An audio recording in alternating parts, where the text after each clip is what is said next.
রাতের নিস্তব্ধতায় যখন পৃথিবী ঘুমিয়ে পড়ে, তখন জেগে ওঠে এক রহস্যময় প্রাণী। তার চোখ যেন রাতের তারার মতো জ্বলে, তার ডানার নিঃশব্দ ফ্ল্যাপ যেন অন্ধকারের সাথে মিশে যায়। আপনারা কি জানেন এটা কে? এর নাম পেঁচা। কেউ বলে এরা প্রজ্ঞার প্রতীক, আবার কেউ বলে রাতের রাজা। কিন্তু পেঁচা নিয়ে আমাদের মনে অনেক প্রশ্ন।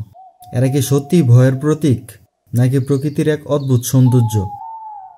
আজ প্রকৃতির কোলাজ নিয়ে এলো পেঁচার অজানা গল্প। প্রস্তুত হন, কারণ এখনই আমরা ডুব দিচ্ছি রাতের এই রহস্যময় জগতে।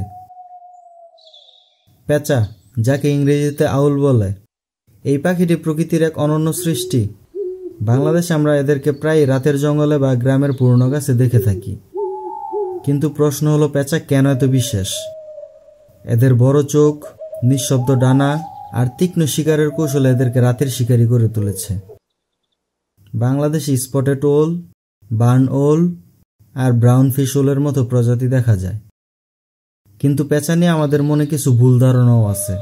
অনেকে মনে করেন পেঁচা দেখলে অশুভ কিছু ঘটবে, কিন্তু এটা কি সত্যি? আসুন এই মিথ ভাঙি। বাংলার লোককথায় পেঁচাকে প্রায় অশুভের সাথে জড়ানো হয়, কিন্তু আসলে এরা প্রকৃতির ভারসাম্য রক্ষায় গুরুত্বপূর্ণ ভূমিকা পালন করে। পেঁচা তার খাদ্য হিসেবে ছোট ইঁদুর আর পোকামাকড় খেয়ে কৃষকের বন্ধু হিসেবে কাজ করে। তাহলে কেন এত ভয়? এটা এসেছে মূলত আমাদের অজ্ঞতা থেকে। আজ আমরা জানবো পেঁচা আসলে প্রকৃতির একজন নিঃশব্দ রক্ষক। আপনারা কি জানেন পেঁচা কিভাবে রাতে এত ভালো দেখে? আসলে এদের চোখ বিশেষভাবে তৈরি। যেমন এদের চোখে রড সেল বেশি থাকে, যা কম আলোতেও দেখতে সাহায্য করে। আর তাদের মাথা 270 ডিগ্রি পর্যন্ত ঘুরতে পারে। এটা তাদের শিকার ধরতে সাহায্য করে।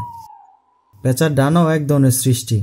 এদের ডানার পালকের গঠন এমন যে এরা উড়ার সময় কোনো শব্দই হয় না। এই নিঃশব্দ উড়তে পারাই তাদের শিকার ধরার মূল অস্ত্র।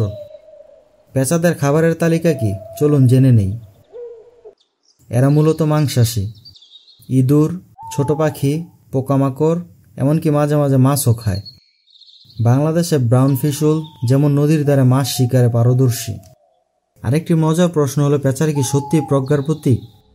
পুরনো গ্রিক পুরাণে পেঁচাকে দেবী অ্যানেথার সঙ্গী হিসেবে দেখা হতো, যিনি ছিলেন প্রজ্ঞার দেবী। তবে বৈজ্ঞানিকভাবে পেঁচারা তাদের শিকারের কৌশল আর পরিবেশের সাথে খাপ খাওয়ানোর জন্য বিখ্যাত।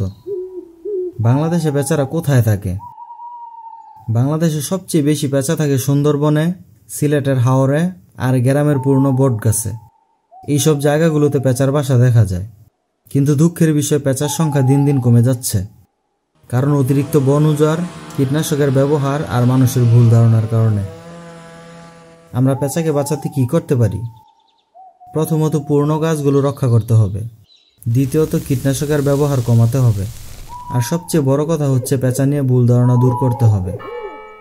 প্রকৃতির কোলাজ আপনাকে বলছে, পেঁচা আমাদের শত্রু নয়, বন্ধু। বাংলাদেশে বার্ড কনজারভেশন গ্রুপগুলো পেঁচা সংরক্ষণে কাজ করছে। আপনিও যোগ দিতে পারেন এই প্রচেষ্টায়। প্রশ্ন, পেঁচা নিয়ে আমাদের লোককথায় কি বলা হয়? বাংলার গ্রামে একটি গল্প আছে। পেঁচা যখন ডাকে তখন নাকি কোনো এক রহস্য উন্মোচিত হয়। কিন্তু এটা কি শুধুই গল্প? পেঁচার ডাক আসলে তাদের সঙ্গী বা শিকারের সাথে যোগাযোগের একটি উপায়। আরেকটি প্রশ্ন, পেঁচা কি একাকী থাকে? উত্তর হচ্ছে না। অনেক প্রজাতির পেঁচা জোড়ায় জোড়ায় থাকে। এমনকি তাদের ডাকের মাধ্যমে তারা একে অপরের সাথে কথা বলে। এটা যেন রাতের এক প্রেমের গান। চলুন পেঁচার ভবিষ্যৎ সম্পর্কে জেনে নিই। আমাদের শহর বড় হচ্ছে, গাছ কমছে, আর পেঁচারা তাদের বাসস্থান হারাচ্ছে। কিন্তু আমরা তাদের বাঁচাতে পারি। কিভাবে? ছোট ছোট পদক্ষেপে। আপনার বাড়ির উঠানে একটি কাঠের বাসা তৈরি করতে পারেন। কীটনাশকের বদলে প্রাকৃতিক উপায় ব্যবহার করতে পারেন। আর সবচেয়ে বড় কথা, পেঁচার গল্প সবাইকে শোনান, যাতে পেঁচা নিয়ে যত ভুল ধারণা আছে সবগুলো ভেঙে যায়। প্রকৃতির কোলাজ বিশ্বাস করে, পেঁচা শুধু প্রাণী নয়, এরা আমাদের প্রকৃতির একটি অংশ। তাদের বাঁচিয়ে রাখা মানে আমাদের প্রকৃতিকে বাঁচিয়ে রাখা। রাত যখন গভীর হয়, পেঁচা তার ডানা মেলে। এই নিঃশব্দ উড়ানে লুকিয়ে আছে প্রকৃতির এক অদ্ভুত সৌন্দর্য। প্রকৃতির কোলাজ আপনাকে নিয়ে গেল রাতের এই রহস্যময় জগতে। এখন আপনার পালা। পেঁচার গল্প ছড়িয়ে দিন, তাদের বাঁচিয়ে রাখুন, কারণ পেঁচা ছাড়া রাত অসম্পূর্ণ। আমাদের সাথে থাকুন প্রকৃতির আরো গল্প শোনার জন্য। আবারও পরে দেখা হবে। আল্লাহ হাফেজ।